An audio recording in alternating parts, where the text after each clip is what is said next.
વચ્ચે ઉપસ્થિત આપણા લીનાબેન, જે આપણા દીદી ગીતા દીદી આપણા પોરબંદર જિલ્લાના મુખ્ય સંચાલિકા છે, એમના અધ્યક્ષ સ્થાને આપણી વચ્ચે બેઠેલા બ્રહ્માકુમારી લીનાબેન, એમને પણ હું આવકારું છું.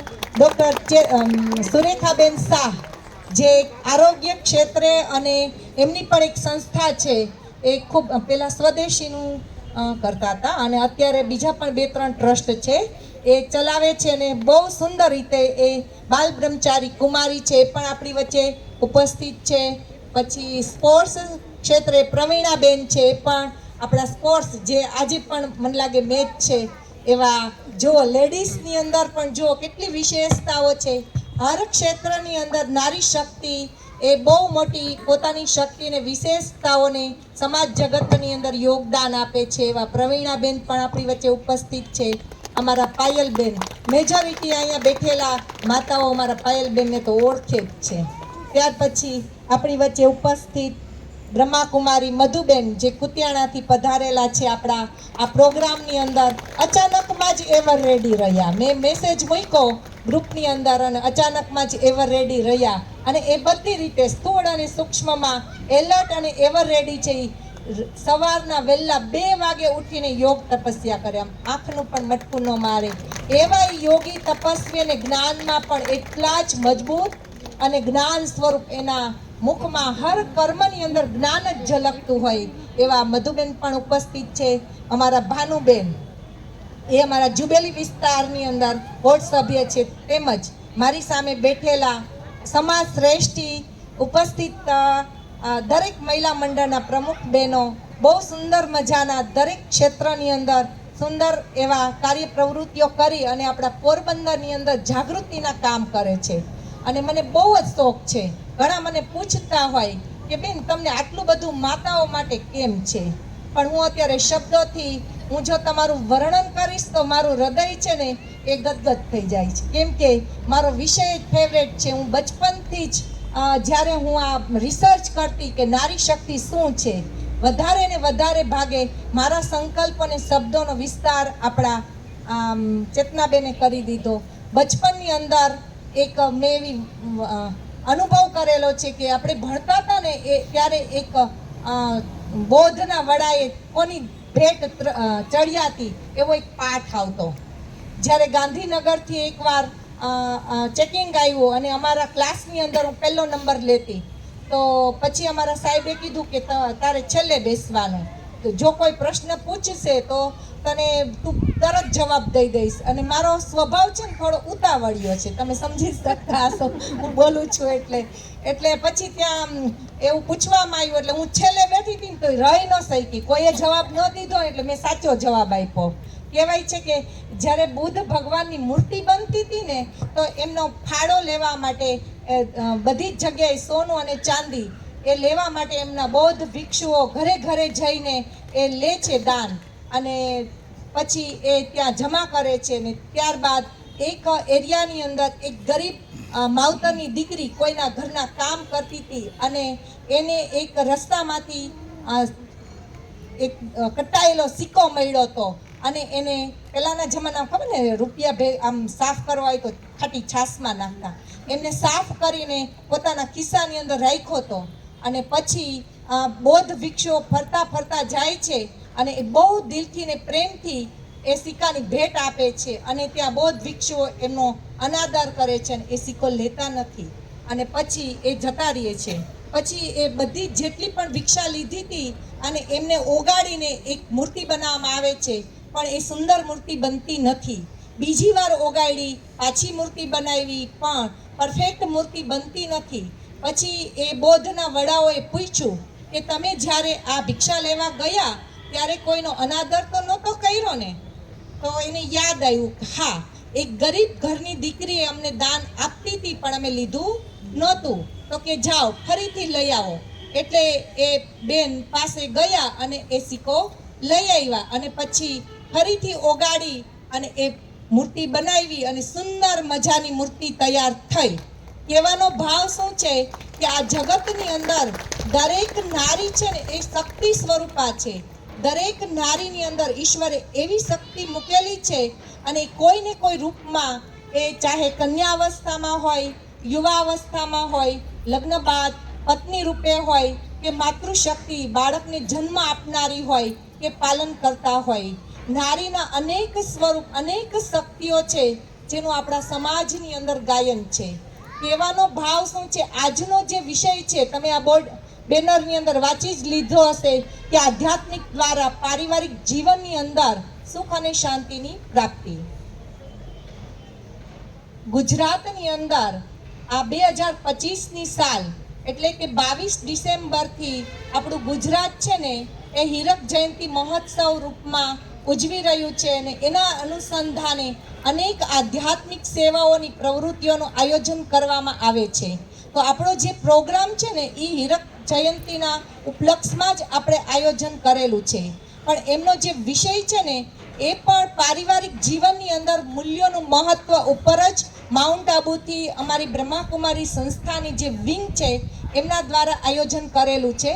તો આપણો જે આ વિષય છે ને એટલા માટે છે કે હમણાં જ આપણે બધાએ લાઈવ પ્રોગ્રામ કે કથા સાંભળેલી છે કે રાજકોટની અંદર એક સદભાવના વૃદ્ધાશ્રમ બન્યો છે અને વર્તમાન સમય એક સામાજિક અવ્યવસ્થા કહી શકાય કે પારિવારિક જીવનની અંદર સૌથી મોટો જટિલ પ્રશ્ન હોય તો એ વડીલ કે બુઢા મા બાપને સાચવવાનો સૌથી મોટો પ્રશ્ન છે. આપણે બધા આ સિટીની અંદર વસવાટ કરીએ છીએ અને આપણે આ તમે બધા અનુભવી છો કે વર્તમાન જે પેઢી છે એની જે મેન્ટાલિટી છે અને જે ભૂતકાળની પેઢી જે આપણા ઉપરથી છે, આપણી જે આ ઉંમરથી ઉપરના જે વડીલો છે અને એ વડીલોની જે માનસિક અવસ્થા અને એની શારીરિક અવસ્થા જે સ્થિતિઓ છે એની વચ્ચે તમે બધા રહો છો. પણ સૌથી મોટો પ્રશ્ન છે કે આપણા માત પિતા કે સાસુ સસરાની જે આપણે સમય ઉપર જે સેવા કરી અને અંત સુધીની એની જિંદગીની આપણી ફરજ જ કહેવાય, જવાબદારીઓ જ કહેવાય, પણ એ બહુ પ્રેમથી અને આનંદથી ખુશીથી જે આપણે નિભાવી અને વડીલોની જે સેવા કરવી જોઈએ એમાં આપણે ટકાવારીમાં અત્યારે એમનું જે સ્તર છે એ 40% રહ્યું છે. એ 60% છે એ હવે વડીલો આપણા પરિવારની અંદર અસંતુષ્ટ છે. એનું કારણ શું છે કે સૌથી પહેલાં વર્તમાન સમયે એ જે દરેક બેનના હાથમાં મોબાઈલ આવી ગયો છે અને સમય પણ એવો સ્પીડની અંદર ચાલી રહ્યો છે કે સમયની સાથે આપણી સવારથી સાંજ સુધીની જવાબદારીઓ છે એમાં આપણે માંડ પહોંચી શકીએ છીએ. પણ આ એક આપણી કમજોરી છે કે આપણા ગ્રહસ્થ જીવનની અંદર આપણે રહી અને આપણી જે સવારથી સાંજ સુધીની દિનચર્યાને સેટિંગ કરી અને જેમ કીધું છે કે હમણાં જ આપણા લીનાબેન મેડિટેશન કરાવશે, તમે સુંદર મજાનો અનુભવ કરશો, તમને ખ્યાલ આવી જશે કે આપણે કેવી રીતે ચાર્જ થવું. વિષયને કટ કરીને હું એટલે મહત્વ આપું છું કે જો બેનો તમારી અંદર શક્તિ તો પડેલી જ છે પણ સમયનો જે પ્રવાહ ચાલી રહ્યો છે કળિયુગ, અને એ કળિયુગની અંદરથી જે આપણું જીવન છે ને એક બાહ્ય જગતની અંદર વૈભવયુક્ત થઈ ગયું છે. વૈભવયુક્ત બેનો તમે સમજી જ શકતા હશો કે મોબાઈલ આવી ગયો, આપણી પાસે ગાડીઓ આવી ગઈ, શું આપણી પાસે વિજ્ઞાનના સાધનો નથી, પણ એ બધું જ પ્રાપ્ત હોવા છતાંય આજે આપણે એ નારી શક્તિને પૂછીએ ને તો એ શક્તિ સ્વરૂપા બહારથી આપણે શબ્દ બોલીએ છીએ પણ અંદરની જે સ્થિતિ છે ને એ અમને ખબર છે. અમારી સંસ્થાની અંદર કેટલા બધા ગ્રહસ્થી માતાઓ આવે છે અને રાજયોગનું જ્ઞાન અને કોર્સ કરે છે, યોગ કરે છે અને જટિલ પ્રશ્નો હોય, ગ્રહસ્થ જીવનના હોય, પારિવારિક કોઈ સંબંધોના પ્રશ્નો હોય, પછી સામાજિક પ્રશ્નો હોય, આર્થિક પ્રશ્નો હોય, કોઈ પણ પ્રશ્નોને લઈ અને જ્યારે બહેનો માનસિક રીતે અપસેટ થાય કે તૂટી જાય અથવા તો ડિપ્રેશનમાં જતા રહીએ ત્યારે એમનો એક જ ઈલાજ છે રાજયોગ, આધ્યાત્મિક જ્ઞાન. મેં આજે પોરબંદર જિલ્લાની અંદર 10 બહેનો છે, ચેતનાબેન સાંભળજો, 10 બહેનો એવા છે કે જેને મેં આપઘાતમાંથી બચાવ્યા છે અને 10 બહેનોમાંથી 5 માતાઓ તો છે ને એ દરરોજની મુરલી સાંભળવા, આ રાજયોગનું જ્ઞાન સાંભળવા, પરમાત્માની મુરલી સાંભળવા આવે છે ને એને એવો અનુભવ થયો છે કે અમને આ સંસ્થાએ નવું જીવન આપ્યું છે. જ્યારે અમે સાંભળીએ છીએ કે ઘણા બહેનો પારિવારિક પ્રશ્નોથી હારીને તૂટીને શું કહે, કાં તો મારે જુદું થઈ જવું છે, કાં મારે સાસુ સસરાને છોડી દેવા છે, કાં તો મારે રીસામણે બેસી જવું છે, અને કાં તો કંઈ પણ રીતે ધમકી આપીને ગ્રહસ્થ જીવનને ધક્કા મારીને ચલાવતા. હું વધારે તમારા ઉપર ફોકસ નથી કરતી, કેમ કે આપણો વિષય છે આધ્યાત્મિકતા. કેમ કે આધ્યાત્મિકતા વિના જીવન અધૂરું છે. કહેવાય છે કે સોનામાં સુગંધ ભળે. હકીકતમાં સોનામાં સુગંધ નથી ભળતી, પણ આધ્યાત્મિકતાથી જ આપણા જીવનની અંદર એક ખુશ્બુ આવે છે. અને જો સદ્ગુણો યુક્ત જીવન હોય તો જ પરિવારમાં પ્રેમ, આનંદ, સુખ, શાંતિ એ બધા જ સદ્ગુણો યુક્ત જીવનથી જ આપણે જીવનની પ્રાપ્તિઓને ભોગવી શકીએ છીએ. એટલે આધ્યાત્મિક દ્રષ્ટિએ મેં એક આદર્શ નારી, એક શક્તિ સ્વરૂપા નારીનું જે મારા મનની અંદર ચિત્ર બનાવ્યું છે ને, એના 4-5 વિષયો હું તમને સંભળાવીશ. કેમ કે અમારા માતાઓ ઘણી વાર કહેતા હોય છે, અને હું એ કહેતા હોય ને હું સાંભળતી હોય ને હું સાંભળતી હોય તો એ માતાઓ બોલતા હોય. પણ મેં જન્મથી માંડીને જીવનના અંત સુધીની દરેક માતૃશક્તિની જે વેદનાઓ છે એનું પણ મેં રિસર્ચ કરીને મેં અનુભવ કર્યો છે કે વસ્તુ શું છે. એક વાસ્તવિક રૂપમાં બાહ્ય જગતમાં, પણ એક સૂક્ષ્મ જગત એવું છે કે જે આત્માની દુનિયા છે, એ આપણા શરીર સાથે જોડાયેલી છે. પણ આપણે શું કરીએ છીએ, આપણી જે દિનચર્યા છે, દિનચર્યાની અંદર જે આપણી એક એડજસ્ટ પાવર હોવી જોઈએ, આપણી એક રુચિ હોવી જોઈએ આપણી જવાબદારીઓની અંદર, અને ગ્રહસ્થ જીવનને આપણે જોડ્યું છે અને નિભાવવાનું છે, પણ ધરાર નહીં. ખુશીથી આપણું જીવન હોવું જોઈએ. લાચારી નહીં, મજબૂરી નહીં, કે છે એટલે નહીં, પણ મારે કરવાનું છે. હવે એક વિશેષ વાત એ છે કે બહેનો, જો તમારે તમારા જીવનની અંદર ગ્રહસ્થમાં લાઈટ રહેવું હોય ને, એકદમ હળવા રહીને તમારા ગ્રહસ્થ જીવનને ચલાવવું હોય ને, તો સૌથી પહેલાં આપણા જીવનની અંદર શું જોશે? શાંતિ જોશે. શું જોશે? શાંતિ. કઈ શાંતિ? મનની શાંતિ જોશે. શાંતિ હશે તો જ સુખની અનુભૂતિ થશે, અને સુખ હશે, માનસિક સુખ, તો જ આપણે બધી વસ્તુઓનો આગળ અનુભવ કરી શકશું. એટલે જીવનની અંદર પારિવારિક મૂલ્યો, જેની અંદર પ્રેમ, આપસી વિશ્વાસ, એકબીજા પ્રત્યેની લાગણી, સ્નેહ અને સન્માન જેવી, જ્યારે એ ગુણોને આપણે વધારે થોડું ટકાવારીમાં આપણી અંદર બધી જ વસ્તુઓ પડેલી જ છે માતાઓ, બધું જ અંદર છે, પણ એને આપણે બહાર કાઢવાનું છે. અને જ્યારે તમે એક સદગુણોનો જીવનમાં ઉપયોગ કરશો ને, તમને એમ થશે કે આ જ્ઞાન કે આ વસ્તુ મને પહેલાં મળી હોત ને તો સારું હતું. એટલા માટે હું કહું છું, હમણાં જ હું આ સભાની અંદર જ ઉપસ્થિત એક બેન છે, તમે જિંદગીના 4 તબક્કાને માપી લો. પહેલો, જ્યારે આપણે બાળ અવસ્થામાં હોય, બાળ અવસ્થાની અંદર તો શું હોય? રમવું, ભમવું ને ભણવું. ત્યાર પછી કિશોર, અને કિશોર પછી યુવા અવસ્થા. યુવા અવસ્થાની અંદર બધી શક્તિઓ બહાર નીકળે.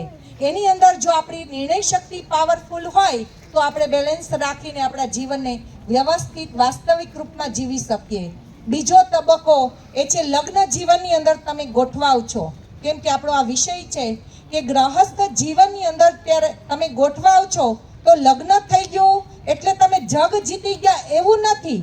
લગ્ન જીવન એક સંસારની વ્યવસ્થા છે, અને એ સંસારની અંદર કેટલી બધી જવાબદારી, તમે દીકરાની વહુ બનીને આવો છો, કોઈના ઘરમાં પત્ની બનીને આવો છો, કોઈ બાળકની તમે માતા બનો છો, અને એક સમાજની એ અંદર એક શ્રેષ્ઠ નારી, જાગૃત નારી તમે બનો છો ને, ત્યારે ઘણા બધા વસ્તુઓનું બેલેન્સ રાખીને, સદગુણોને ધ્યાનમાં રાખી અને તમારા હાથની અંદર જે 2 બંગડી પહેરી છે, એક તમારા પરિવારની મર્યાદા છે, તમારા માતા પિતાની, અને બીજી બંગડી છે તમારા સાસુ સસરાના તરફથી એ પક્ષની છે, અને 2 બંગડી છે એની જે મર્યાદા છે, તમારા મસ્તક ઉપર જે તિલક છે, તમારા મસ્તકની અંદર, માથાની અંદર એક સેથો તમારું ટ્રેડમાર્ક છે, તમે એક સ્ત્રી છો, સૌભાગ્યવતી સ્ત્રી, અને સમાજની અંદર એક આદર્શ ચિત્ર જો ઊભું કરવું હોય ને તો ઘણું બધું તમારે શીખવાનું છે. કેમ કે આપણે આ બધી જ વસ્તુ છે ને બધા જ શાસ્ત્રની અંદર લખેલી જ છે, પણ આપણે વાંચીને મૂકી દઈએ, કથાઓમાં સાંભળીને મૂકી દઈએ, પ્રવચનો સાંભળીને ભૂલી જઈએ છીએ એટલું જ. અને આ તો બધું ચાલ્યા રાખે, મને જે કરવું છે એ કરીશ. પણ આપણા સમાજની અંદર એટલા બધા છૂટાછેડા આપઘાત, દર વર્ષે 6 લાખ માતાઓ આપઘાત કરે છે. કેવડો ચોંકાવનારો આપણો ભારતનો આંકડો! દર વર્ષે 6 લાખ માતાઓ આપઘાત કરે છે પારિવારિક પ્રશ્નોથી. સહન શક્તિ નથી, સમાવવાની શક્તિ નથી, પરિવારની અંદર સહયોગની ભાવના નથી, નાની એવી ટોર્ચર કે ભૂલો હોય આપસ, કેમ કે આ સંસાર છે, સંસારની અંદર બે વસ્તુ, સુખ દુઃખ, માન અપમાન, નિંદા સ્તુતિ, જય પરાજય, એનાથી આ સંસાર બન્યો છે. અને કઈ જન્મોના ઋણાના બંધનોને લઈને તમે સંસારની અંદર ગ્રહસ્થ જીવનની અંદર જોડાયેલા છો. તો આ બધું જ ચાલતા નારી એને કહેવાય કે જે એક કહેવાય છે કે દીકરી એને કહેવાય કે જે 72 કુળને તારે, દીકરી એને કહેવાય કે જે 21 કુળનો ઉદ્ધાર કરે, જે આપણા શાસ્ત્રોની અંદર વર્ણન છે. માતાઓ એ બધા જ તમે છો. ફક્ત એટલી જ જરૂર છે તમારે તમારી આત્માની જ્યોતિને જગાડી અને તમારે સ્થૂળ અને સૂક્ષ્મ બંને રીતે સશક્ત થવાનું છે. જેટલા બેને કાલે બહુ સુંદર મજાની એક પેલા પ્રોગ્રામની અંદર વાત કરી હતી બ્રહ્માંડની, કે સંકલ્પથી સૃષ્ટિ ચાલે છે. આપણે જે સંકલ્પ કરીએ છીએ બ્રહ્માંડ સુધી જાય અને બ્રહ્માંડમાંથી અનેક ગણો થઈ અને જેના માટે આપણે સંકલ્પ કરીએ છીએ એ સંકલ્પ પાછો આપણને મળે છે. વિચારો આપણે શું કરવાનું છે. સવારના ઉઠીને આપણે 5 સંકલ્પ કરવાના છે. પરમાત્મા સાથે જોડાઈ અને સંકલ્પથી આપણે પરમાત્માને ગુડ મોર્નિંગ કરી શુભ શરૂઆત ભગવાનથી કરવાની.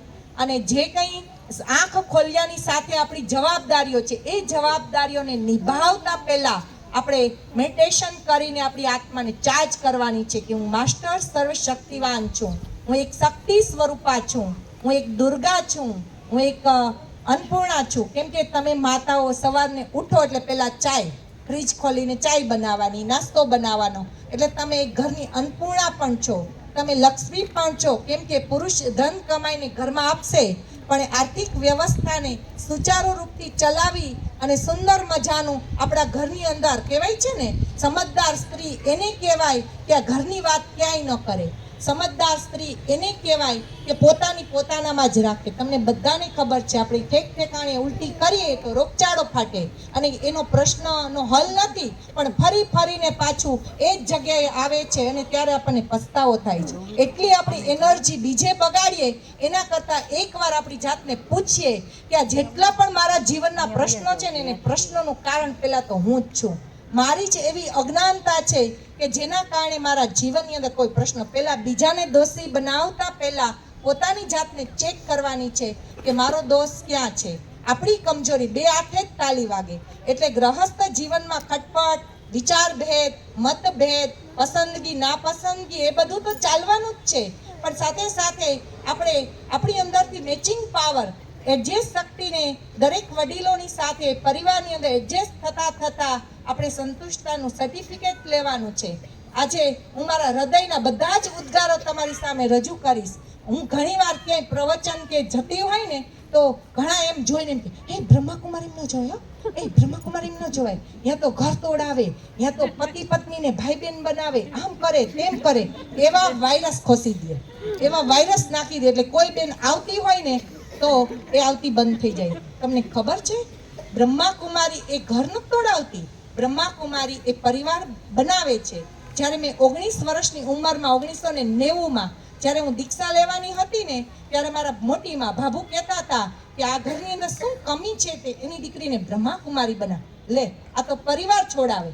હું એને ચેલેન્જથી કહું કે મેં પરિવાર છોડ્યો નથી, મેં પરિવારને બનાવ્યો છે. જ્યારે હું પોરબંદરમાં આવી ને કોખીડાની અંદર, ત્યારે અહીંયા ગાડીઓ ફરતી, જીપ ફરતી, પોલીસ ફરતા, બધા બહેનો આવીને મને કાનમાં બેન તમે બીતા નથી, બેન તમે બીતા નથી. હું કહું હું બીવું છે ને, આ બધા જ મારા ભાઈ છે, આ બધા મારા માતા પિતા છે, આ મારો પરિવાર છે, મને તો કોઈની બીક નથી. ત્યારે મને સંતોકબેન જાડેજાએ કીધું બેટા તું ગમે ત્યાં જા, દરેક ખૂણામાં તું ઈશ્વરીય સેવા, તું જે લક્ષ્ય લઈને આવીને કર. અને જ્યારે હું અહીં જંગલમાં આવી ને ત્યારે બાવેડા અને ક્યાંય દારૂની બોટલો અને કેવી સ્થિતિઓ હતી, પણ હું ડરી નહોતી. મેં સંકલ્પ કર્યો તો જંગલમાં મંગલ બનાવો, અને આજે તમે બધા બેઠા છો. અમને ઘણા બધા નિમંત્રણ આપે છે. મારો ભાવ શું છે, આ એવી જગા છે કે જ્યાં તમે ભગવાનના દ્વાર ઉપર બેઠેલા છે. એક વિશેષ ચેલેન્જ સાથે એક સંદેશ આપું છું. જો તમારા ગ્રહસ્થ જીવનને સુખમય, શાંતિમય અને પ્રેમથી, આનંદથી જો જીવવું હોય ને, તો આધ્યાત્મિકતાને જીવનમાં અપનાવવી પડશે. મેં રિસર્ચ કર્યું છે, ટોપમાં ટોપ કોઈ માતા હોય કે જેને ઊંચાને ઊંચા શિખરો સર કર્યા હોય, સુનંદા પુષ્કર છે, જેને 400 કરોડની પ્રોપર્ટી પોતે કમાઈ અને ભેગી કરી, છેલ્લે એને આપઘાત કરવો પડ્યો. કારણ ગમે એ હોય. આપઘાત ક્યારે કરવો પડ્યો? કે જ્યારે કોઈ પણ પુરુષ કે ગમે એ પ્રશ્નની અંદર એ હારી હોય ને, ત્યારે એ લડીને જો એને એટલું ધન ઉત્પાદન કર્યું હોય અને સમાજની અંદર એ નારી ટોપ ગઈ હોય, અને છતાંય કોઈ પુરુષ કારણ બની અને આપઘાત કરે ને, તો માતાઓ એ આપણી કમજોરી છે. પરમાત્મા એમ કહે છે કે આત્મઘાત મહાપાપ. આવો વિચાર તો એક પણ માતાઓ આજની સભાની અંદર બેઠા છો ને, વચને બંધાવો કે કોઈ દિવસ મને ગમે એવા પ્રશ્ન હોય ને પરિવારના, આપઘાતનો વિચાર જ ન આવવો જોઈએ. અને જ્યારે તમને એવો વિચાર સ્વાભાવિક, તમે માનસિક રીતે સંઘર્ષ કરીને હારી જાવ ને, તો અમારું પગથિયું, અમારું દ્વાર ખુલ્લું છે ને, આવી જજો. 7 દિવસના કોર્સ, અને જીવનમાંથી ગમે એમ થાય ને તો 7 દિવસના કોર્સ તો મારે જરૂર કરવા છે. અને ગમે તો ધીરે ધીરે, ભલે તમને પરિવારમાંથી સીધી છૂટી ન મળે, કેમ કે આ કોઈ ધર્મ નથી, કોઈ પંથ નથી, ફક્ત ને ફક્ત જીવન જીવવાનો પ્રકાશ છે. આધ્યાત્મિકતા દ્વારા જ જીવનની અંદર ખુશ્બુ આવશે, સુગંધ આવશે. મારા હૃદયના ઉદ્ગારો જાજા નથી કહેતી, કેમ કે તમે 180 બહેનોનું બેઠેલાઓનું અત્યારે સન્માન છે. હજી તમને બધાને મારે 5-5 મિનિટ સન્માનમાં લાગશે, એટલે મારા શબ્દોને હું વિરામ આપું છું. ક્યારેક મોકો મળે તો ફરી પાછા આ ભગવાનના દ્વાર ઉપર આવજો. અહીંયા જ આ 2 પ્લોટ છોડીને ત્રીજું જ છે આપણી સંસ્થા. આપણું તમારું ઘર છે, ભગવાનનું ઘર છે, એ તમારું ઘર છે. અહીંયા ઉપસ્થિત આપણા 5 સેન્ટરના બહેનો છે, અને દરેક વિસ્તારની અંદર કોઈ પણ સગા સંબંધી હોય અને ક્યાંયથી તમે દુઃખની વાત સાંભળો તો સીધા એને ક્યાં આપશો? સાઇનબોર્ડ બ્રહ્માકુમારી. જાઓ, બ્રહ્માકુમારીમાં જાઓ ને શાંતિ મેળવો. અને એ જ સશક્ત તમને બનાવશે, એ જ જીવનને સાચા માર્ગે બતાવશે. એટલે તમે અંધારામાં ના રહેજો, જાગજો અને જાગીને તમારું કલ્યાણ કરજો. ઓમ શાંતિ.